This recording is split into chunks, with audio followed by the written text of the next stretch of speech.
The first explosion tore through the comm tower, sending metal and smoke spiraling into the sky. Screams echoed across the tarmac as flames danced in the rising sun. Jet fuel ignited like wildfire, and chaos swallowed Hawthorne Air Base whole. Inside a single aircraft parked on the far edge of the base, Lily Hart didn't flinch. Her hands moved across the cockpit controls with a practiced rhythm. The headset crackled as panicked voices pleaded for direction, for leadership, for options. The main runway was gone. The defense systems were silent. No one was flying. No one but her. She had asked to fly missions for 11 straight months and had been denied each time. Too green, too quiet, too female. They called her the Mascot. Cute, harmless, decorative. Now those same men were screaming for help, trapped by fire and falling buildings. Her radio lit up again, this time with a familiar voice. Captain Reynolds. His words came sharp-clipped, desperate. "What the hell is happening down there?" Lily clicked her mic. Calm, clear, every syllable firm. "Captain Reynolds, this is Lieutenant Hart. I'm airborne in 60 seconds to defend the base. Recommend your squad divert east to Holloway Field. You'll make it if you conserve fuel." There was silence. Then disbelief. Then a single question. "Hart, what are you doing in a jet?" She checked the final light on her panel. All green. She eased the throttle forward. Her voice was level. "My job, sir." At 28, Lily Hart carried herself with a quiet discipline that made her seem older. She wore the standard-issue flight suit like a second skin, her brown hair pulled back in a low knot, her boots always polished, though rarely noticed. She moved with purpose, not flash. Born in Wichita, Kansas, Lily came from a long line of pilots. Her grandmother flew bombers in the war and later trained young women who'd never seen the inside of a cockpit. Lily grew up surrounded by aviation building model planes before she could ride a bike. She didn't talk much as a child, but she asked questions. Technical ones, intelligent ones. When she made it into flight school, no one was surprised except her instructors, who expected someone louder, more eager to please. Lily wasn't interested in pleasing anyone. She was there to fly. She graduated top 3 in her class with a clean flight record and near-perfect simulator scores. But her postings told another story. She was shuffled into support roles, communications, monitoring, systems analysis. Not once in her 2 years at Hawthorne had she been assigned to a combat squad. That didn't stop her. It just made her quieter. She read technical manuals during lunch while the others cracked beers and swapped tall tales. She memorized terrain charts, then rememorized them when the updates came in. She logged hours in the simulator every week, even when it meant using her own security clearance to swipe in after midnight. None of it earned her respect. Not in that place. Not in a unit that valued loud voices, bar fights, and cocky swagger. They laughed at her Halloween photo, the one on her desk, where she wore a flight suit at age 8. The nickname stuck. Mascot. But Lily never argued. Never corrected them. Never asked for approval. She simply got better. Because she wasn't there to impress anyone. She was there for the day someone would need her. And when that day came, she didn't plan on hesitating. The sun always rose hard over the desert, casting everything in gold and heat before the day even started.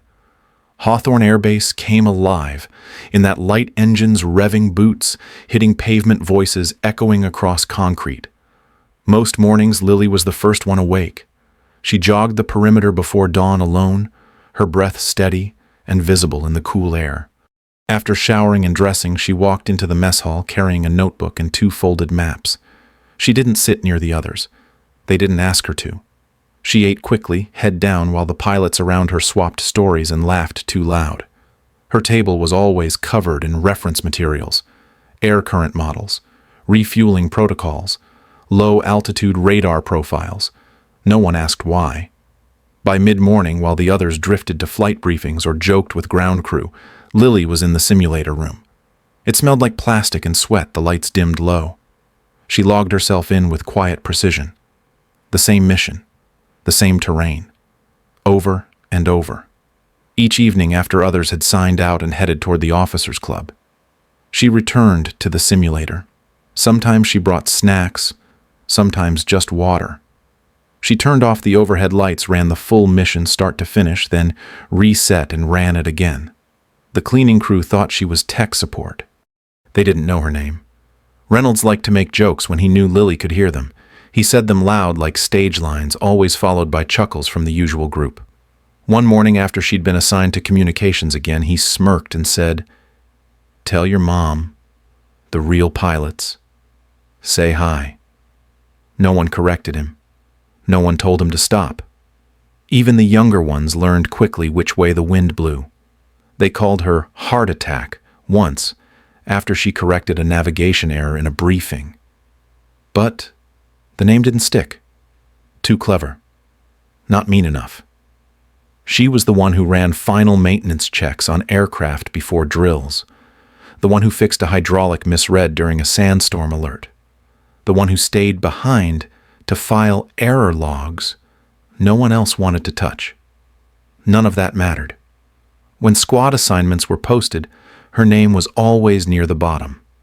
Communications, standby technical support, maintenance audit observer. It was like they couldn't imagine her in a jet that actually left the ground. Her commander once pulled her aside and said, "Your work is excellent. I put your name forward again." Then quietly he added, "They overruled me." She nodded. She didn't flinch. She said the same thing she always said. "Understood, sir." Lily never talked about the hours she spent in the simulator. No one asked and she didn't offer. She used her own swipe badge, logged in quietly, and stayed long after others had gone home. She had a routine. First, she ran the official version of the upcoming training mission. Then she modified it, adding storm variables or fuel limitations. She tested what would happen if engines failed mid-flight, if she lost radar, if she had to fly blind. Her fingers knew the control board better than her own bedroom light switch. She flew with intensity, sometimes whispering commands to herself like muscle memory. Her eyes tracked every terrain shift, every radar ping, every flicker of warning. Most pilots used the simulator when required. Lily used it to survive.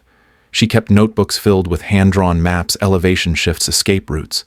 She studied enemy aircraft performance specs until she could name weak points without looking. She'd calculated fuel loss at multiple altitudes just in case. None of this was part of her job. It was what she did, because no one gave her a chance to do more. When the official mission briefing came out, Lily already knew the entire flight path by heart. She had found an alternate canyon run that shaved seconds off approach time, but required a vertical climb followed by an inverted descent. It hadn't been cleared by command. No one even knew it was possible. Except her. She didn't brag. She just ran it again that night. And again. And again. Until the system read 100% success. Record time 12 seconds faster than base average. 2 days before the major exercise, Lily showed up early for the roster briefing. Her name wasn't on the list. Again. Reynolds had been placed in lead flight. Wilson as his wingman. 8 pilots total. Lily wasn't even in the backup team. She waited until the room cleared, then approached Commander Whitman. He didn't look surprised. He sighed, then pulled her aside. "I submitted you," he said. "Twice. They wouldn't clear it." She nodded. She didn't ask why. She already knew. PR risk, they'd said before. If something happened to her, it would look bad. Not the image they wanted. Not the story they could sell to visiting brass. The thing they couldn't understand was that she didn't need a story. She just needed a chance. Instead, they assigned her to communications monitoring, a job that didn't require flying, just listening, just watching. She left the room quietly and walked the length of the base to her post. Along the way, she passed the simulator room. The lights were off. No one had touched it in days. Later that night, after the officers had gone drinking, Lily returned. She ran the mission again, then once more. She wrote one line in her journal before sleeping. Day 311. Still grounded. Still ready.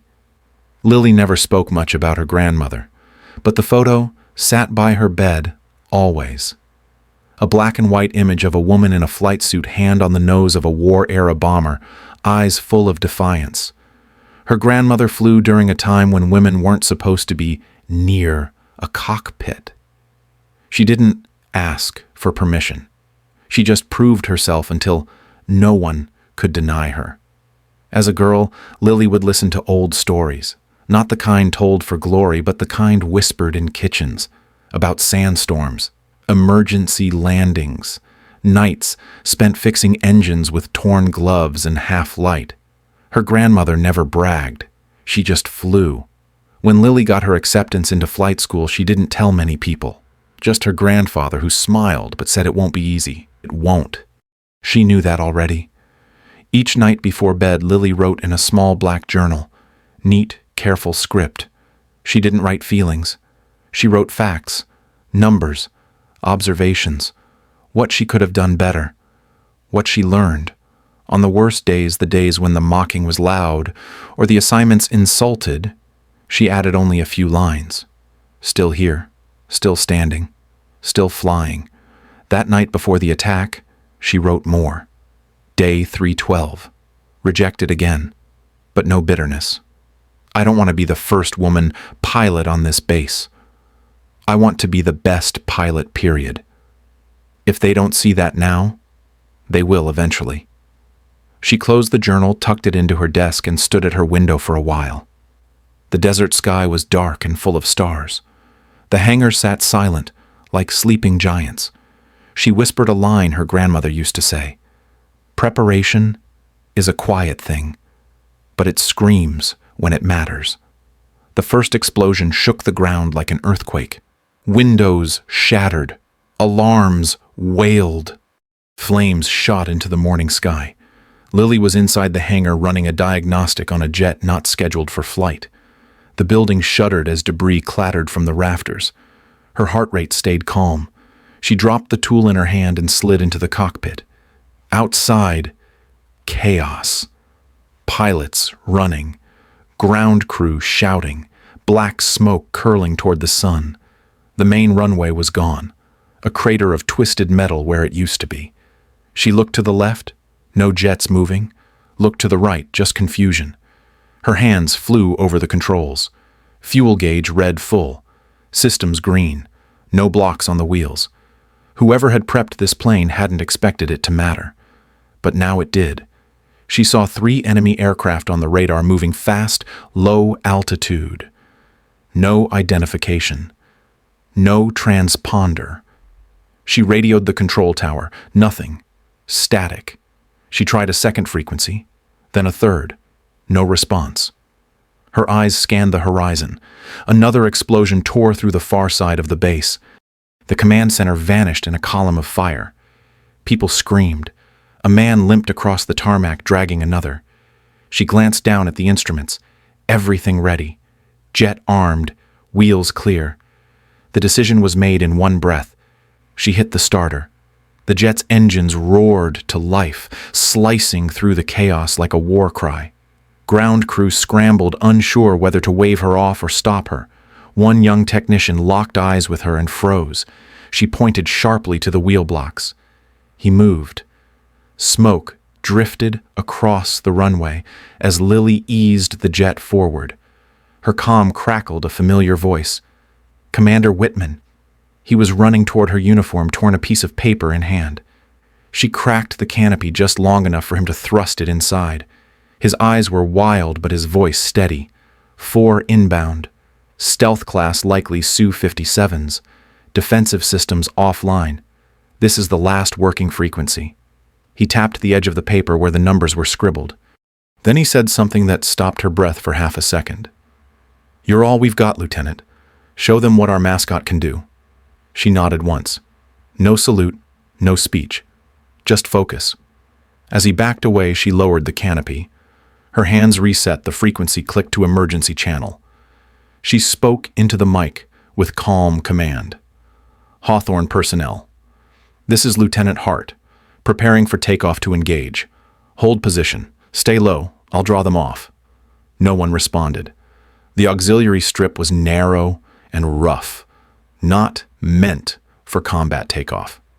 Didn't matter. She pushed throttle to full. The aircraft lurched, then sprinted, her eyes locked on the vanishing edge of concrete. Dust curled behind her. The wheels left the ground. She climbed fast, banking toward the northwest. Radar lit with enemy signals. Her jaw clenched. Her breath stayed even. She didn't look back. They saw her coming in split formation. 4 enemy jets peeled away in a textbook defense pattern. She didn't flinch. She flew straight into their line. Her first missile missed. She expected that. The lead jet dodged fast and precise. No amateurs here. She banked hard to the right, pulling them toward the canyon, the one from her simulation missions. Tight walls, low altitude. Death for anyone who didn't know every rock. 2 followed her down. The others stayed above. Perfect. The canyon rose around her like stone teeth. River below cliffs on either side. She flew 50 feet off the deck, no room for mistakes. Behind her, 1 enemy pilot clipped the wall. Explosion. Smoke. Gone. She didn't celebrate. The second enemy stayed on her tail. She pulled up fast vertical climb. The jet roared as it clawed the sky. At the top, she flipped inverted dive. The enemy overshot. She locked missile. Fired. 1 more down. The remaining 2 came for her, fast, 1 above, 1 behind. She dove again deep into a second canyon. Her radar blinked red. Missiles incoming. She dropped flares, broke hard left. She knew this terrain better than her own room. Every outcrop, every sharp edge. 1 enemy matched her move. The other gained altitude. She made a decision. She cut throttle. Air brakes slammed. The pursuing jet shot past. She fired. 3 gone.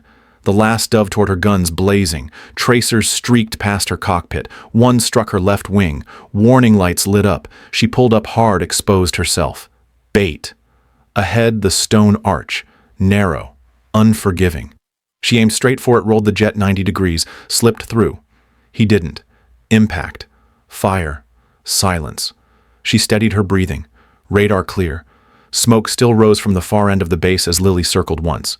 Her jet was damaged left wing, dragging slightly, systems struggling to respond. She called in on the emergency frequency. "This is Hart. Hostiles neutralized. Request emergency landing clearance. Aircraft's wounded, but I can bring her down." A moment of static, then Commander Whitman's voice cut through. "You're cleared. Strip's clear. Bring her home, Lieutenant." As she approached, she saw them. Dozens of figures lining both sides of the makeshift runway. Mechanics, medics, officers. They weren't moving. They were watching her hands grip the stick tighter. The jet fought her, jerking against her commands. She adjusted, recalculated, focused. She flared the nose perfectly. The wheels slammed down hard but held. The jet bounced once, then rolled. People stepped forward, but no one spoke. She taxied to a stop, powered down. The cockpit hissed as it released pressure. When she climbed out, the heat hit her face first. Then the silence. Then the sound of boots. Commander Whitman walked up, soot-stained eyes unreadable. He extended his hand. "That was the finest flying I've ever seen." She shook it, said nothing. Captain Reynolds stepped forward, eyes locked on hers. No smugness, just something unfamiliar. Respect. He raised his hand to his forehead. A full, crisp salute. One by one, the others followed. Pilots, ground crew, officers who had never said her name right. Lily stood taller, returned each salute with steady precision. Her face stayed calm, but inside something cracked open, and light poured in. A week later, the base still smelled like ash and jet fuel. Crews worked around the clock to rebuild. A temporary command room had been set up inside an old storage bay. Lily walked in just before briefing. Conversation stopped. Heads turned. Colonel Parker stepped forward holding a sheet of paper. "Before we begin, a personnel announcement." He read it slowly. "Effective immediately, Lieutenant Lily Hart is promoted to the rank of captain. She's assigned as squadron leader for the newly formed Phoenix unit." No one moved. Then someone clapped. Then more. She nodded once quietly and stepped forward to take the roster. She scanned the list. Familiar names, experienced ones. At the bottom, one she didn't know. Lieutenant Sarah Chen, fresh out of flight school. After the briefing, Lily saw her standing alone near the door, unsure, guarded. She recognized that posture. She walked over, voice quiet. "Walk with me to the hangar. We'll go over your training plan." Chen straightened, relief flickering across her face. "Yes, Captain." Outside, the sun was sharp. The heat shimmered off concrete. On the side of her jet, something new had been painted. A rising phoenix wings stretched wide. Beneath it, in small white letters, Mascot Squadron. She smiled just a little. She turned to Chen. "What's your simulator time?" "About 300 hours, ma'am. Mostly standard missions." She nodded. "Starting tonight, you'll have access to my program. It's harder, but you'll be better for it." Chen looked nervous, eager. "I'll put in the hours, Captain." Lily stopped walking, turned to face her. "Don't let anyone define what you can or can't do. Not your peers. Not your commanders. Not even me." Chen nodded. "Understood." Lily looked toward the horizon. The squadron waited. "Let's fly."